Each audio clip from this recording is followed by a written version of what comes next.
Um garoto é abandonado na floresta por sua mãe e adotado por um ferreiro. Ele vive uma vida normal até se tornar hospedeiro de uma espada lendária, se tornando extremamente overpower. Ele é o homem katana que o Denji luta lá em Chainsaw Man. A história começa mostrando uma escavação no Egito onde estavam procurando uma espada amaldiçoada que, segundo a lenda, dava poderes lendários a quem a empunhasse, chamada Zesotige...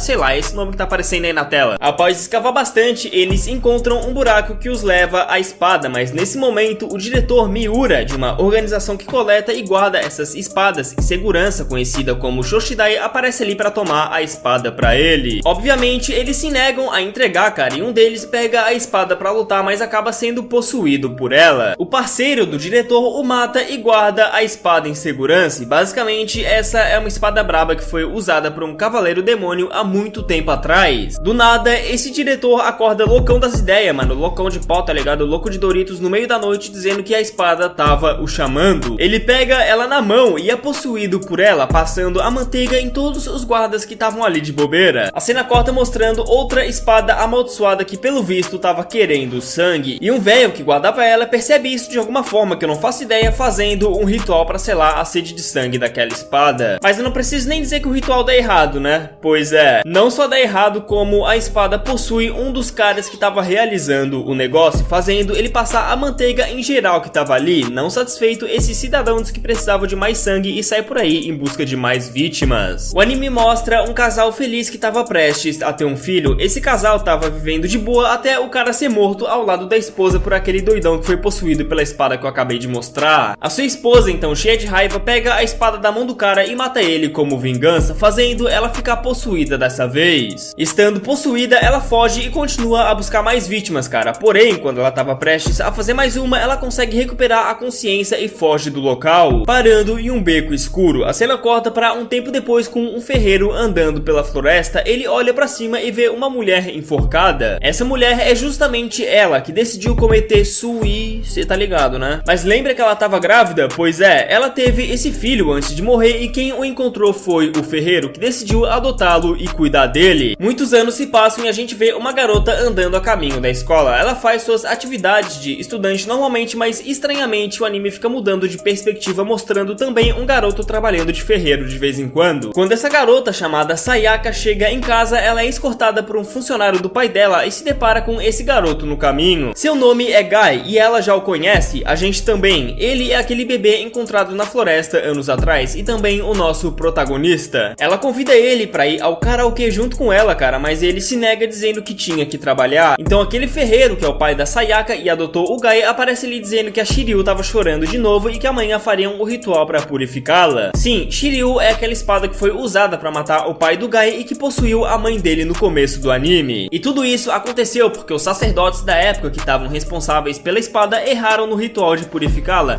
O que poderia dar errado dessa vez, não é mesmo? No meio da noite, o Guy acorda e vai aonde a espada tava guardada. Então essa cena acontece.